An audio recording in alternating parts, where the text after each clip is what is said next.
And I'm more like Mother Tucker, Tulsa King like Rod Thompson. I really got it poppin', crazy cause I hated Tulsa. Thankful for that Tony Papa. I'm a Tulsa King like, shh, they'll never catch him.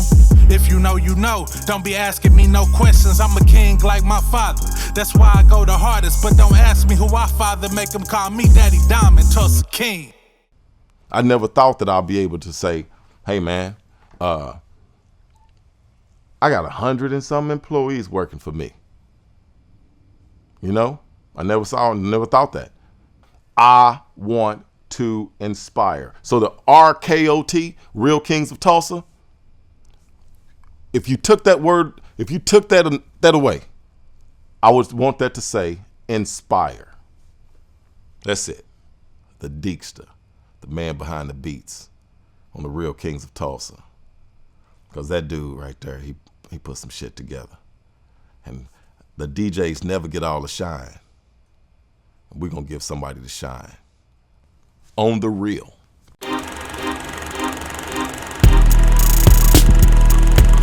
When did you run into your Quincy Jones or your Jam Master Jay in Tulsa? I know we all had dreams of being like them dudes on TV, right? That we were seeing like this imitation. You know, it's funny you even brought up Jam Master Jay. Because Jam Master Jay was the one that's who I looked up to, Jam Master Jay. Really? Yeah, because he was the first DJ that was ever incorporated into the group. You know what I mean? Okay. So I was like, well, damn. Well, that's how I feel being in the DC Boys. I'm a part of this group just as much as anybody else. It ain't the DJ and then there's the group. No, I was right there with him. And Jam Master Jay was, you know, a great example of that. But what hit me during that time actually didn't have nothing to do with hip hop. It was Prince. I'm a huge Prince fan.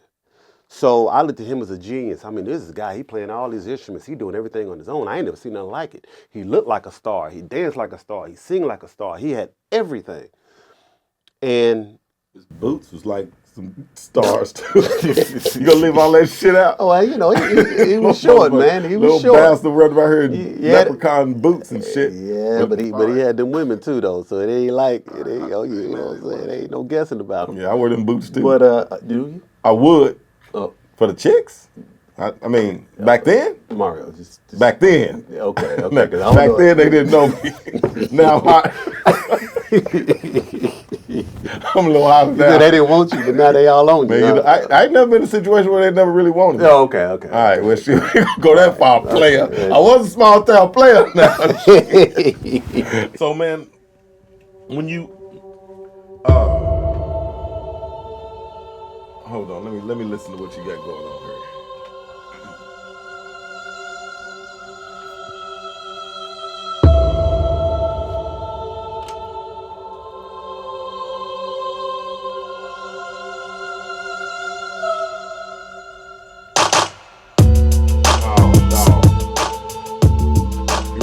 Oh man. Hey. Huh? Shit. You got me fucked up.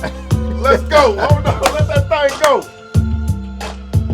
Ever since my childhood, I had dreams of coming up the right or the wrong way. I really didn't give a fuck. I never knew about jacking, but the streets in the small town ain't nothing nice. So I stepped to reality. In order to achieve my dreams, I gotta be a max, so I do what I gotta do. And if my game ain't strong, I might have to jack. Hey, dude. You remember that? Yeah, that's dope, man. So if you had to choose anybody to tell me, Mario, De Janeiro, go after this dude, get this dude because he needs to be on the Kings. Leo OKK. Huh. On the real. Well, Leo, we coming to get you to hear your story on the Real Kings of Tulsa.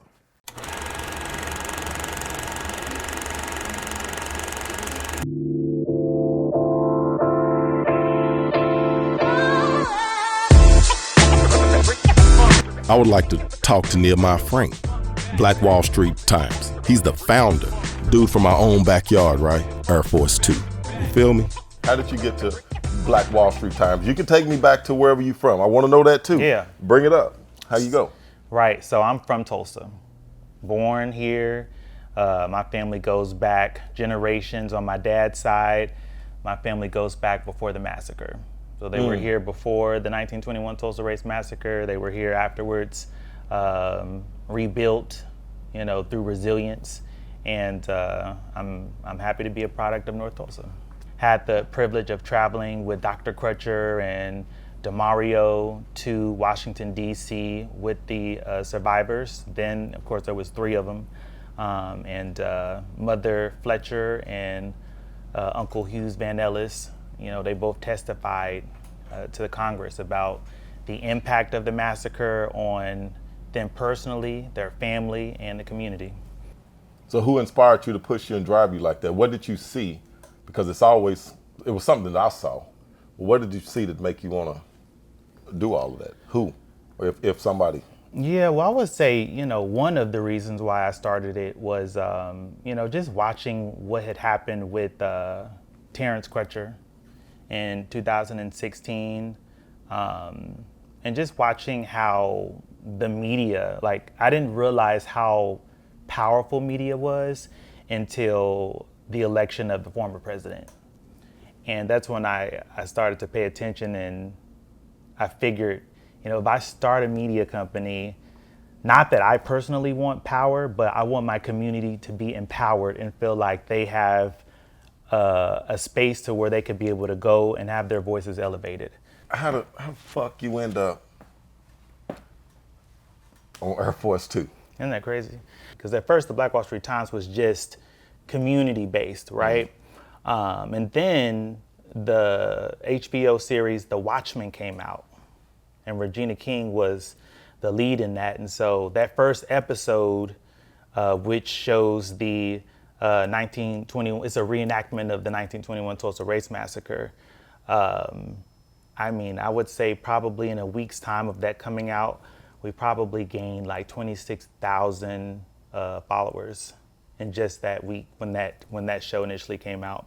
The only reason why I was on that plane in the first place was because, not because of just the hard work and the team and their hard work and dedication to the Times, but because of what the community had built, generations before I was even born.